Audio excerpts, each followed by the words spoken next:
Hey guys, welcome to another video. This one we're talking about iPhone 10 again and some of the things I've learned in the last week of using it since the last video.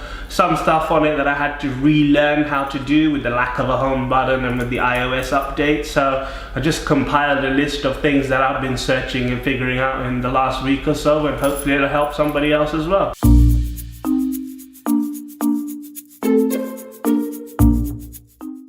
So, first tip, we're going to talk about battery percentage. You'll see in the top right hand corner, all you get now is the battery logo with a progress bar going down as it goes down. It gives you a rough idea, you know, when you're about halfway down and when you're in the last 20% because the color changes. But it doesn't really give you a great idea of exactly how much you got, and I've always had the percentage on iPhone, so that was a really annoying thing that I couldn't see. But it is actually quite simple to see what the percentage is. You swipe down from the right hand side into Control Center, and in the top corner you do see the exact percentage that you have. So 43 is not so bad in this case. That's the first way. The second way is to plug it in. When you plug it in, you get the percentage showing up on the screen. The third way that I know of is ask Siri. Siri, what's my battery percentage? Your iPhone is at 43%. So there you go. So that's 3 ways of checking your battery percentage.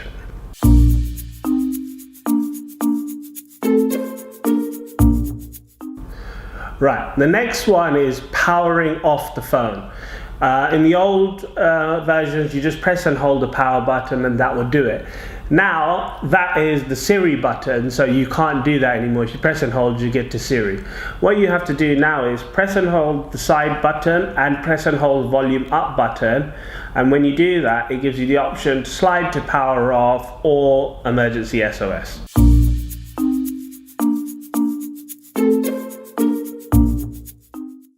The next one is talking about screenshots. Previously, you pressed the power and the home button at the same time to screenshot. Obviously, there is no home button anymore. Now, you're actually going to press the power button or the Siri button. I don't actually know what it's called these days, but the button on the right-hand side of the phone and the volume up button. You press them simultaneously and you've got a screenshot. And the newer feature of iOS 11 is pretty great because you get the screenshot and you get to choose whether you want to actually save it or not. And before you save it, you can annotate all over it, scribble all over it, whatever you might want to do. Let's change that from black. Whatever you might want to do, if you want to point to something in particular, you can draw it on, and then you can send it straight to somebody, WhatsApp, post it on Facebook, whatever you need to do. Or if you just hit done, it will ask you, do you want to delete the screenshot or do you want to save it to your photos? In this case, I'm just going to delete it.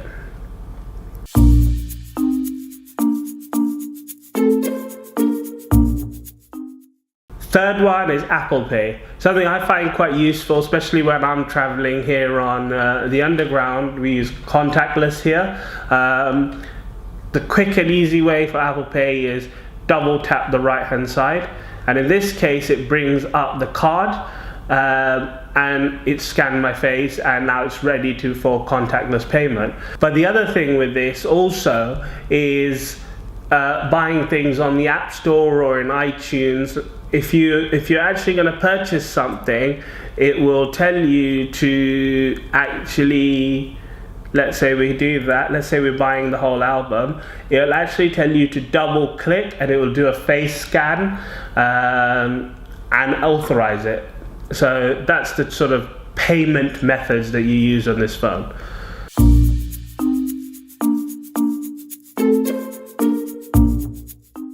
So the next one is reachability. If you remember on the old phones, you were able to double tap the home button on a sort of soft press and it would bring all the apps down or bring your screen down so that you could reach it easily, especially with one-handed use. Now the form factor of this phone is smaller, so it's a bit easier to hold, easier to get your hand to reach, but you still, if you have that preference, you still like grabbing the top corner or something like that, you can actually still do that with this phone. What you have to do is you go into settings, go into general, accessibility and turn reachability on. Now with reachability on, if all you have to do is swipe down on the bottom of the screen towards the home button, and you see it's brought it back in the same manner. So that is reachability.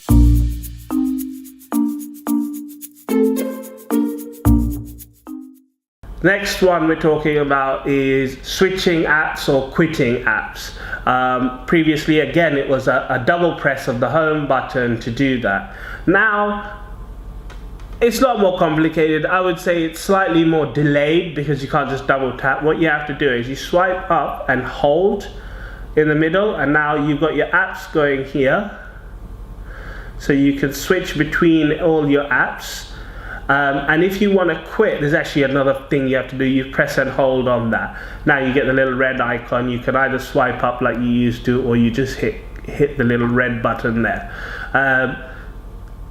Maybe not as user-friendly as it used to be, but nonetheless, it's not the worst thing in the world.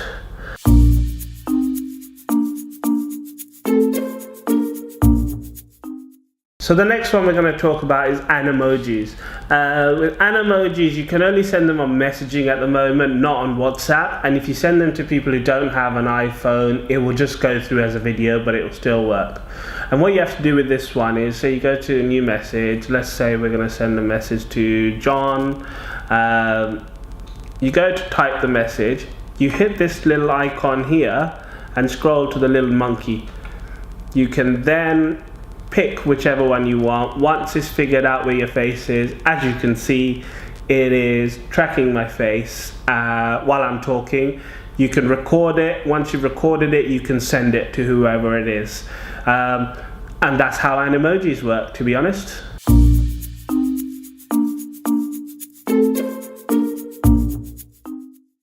So the next one we're going to talk about is notifications.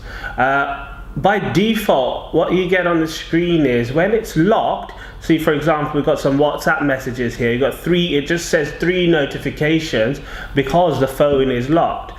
And if I unlock the phone, I just twisted it towards myself and it unlocked, then the messages come up on the screen. That's a setting you can change if indeed you want to. If you do want to change how that comes up, let's say for WhatsApp, you go into your settings, you go to notifications, and you can say show the previews, and the preview is showing you actually what the message was in that case of the WhatsApp, for example. So it gives you 3 options. You can say never show the previews, you can say show me them when it's unlocked, or you can say always show them. So it gives you the ability to change that if you want, but by default it's on when unlocked.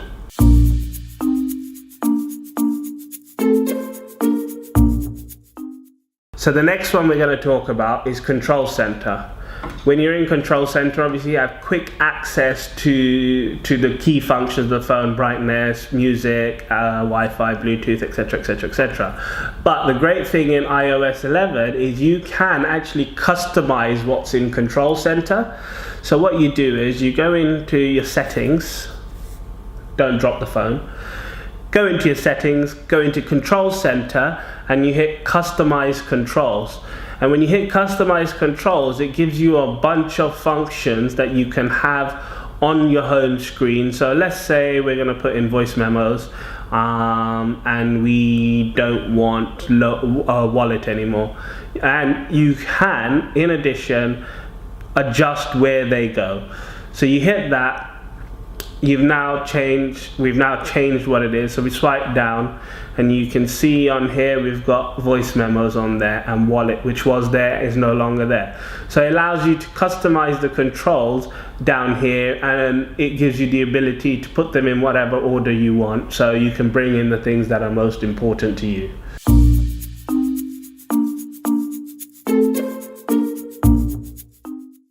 So the next one is fast scrolling. Now, let's say you are in a conversation or you're far down, you've scrolled further down in something, a web page, emails, whatever it is, and you want to scroll back to the top. Rather than having to flick back like this, if you just hit the time icon, it actually automatically takes you right to the top of the page, and that works in basically everything. So whatever you've scrolled down, if you're in Safari, if you're in Mail, if you're in WhatsApp, if you're in Messages, iMessage, whatever it is, doesn't matter, it will take you back to the top of that page.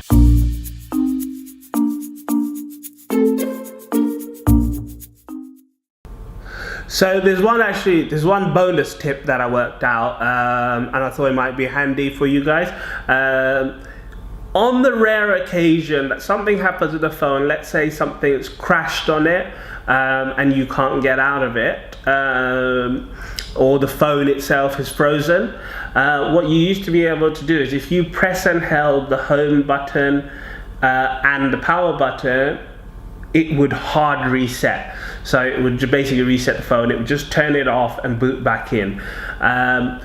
Obviously no home button, but you can still do that on this phone. What you have to do is you hit volume up, volume down, and then press and hold the power button on the right. And when you do that, what you'll see is keep holding it, and you see it's turned off. So that's now resetting the phone, bringing it back up. So that's now hard turned off and booting up again. So that is how to hard reset. So if your phone's frozen, crashed, or you're in an app that you can't get out of, that's how you get back out of it. So that's the 11 tips for iPhone 10. If you guys have got some tips and tricks that you know about that I haven't mentioned in this video, leave it in the comments down below. It would be great to hear your feedback. Might help me, might help somebody else. It would be wonderful to hear what you have to say.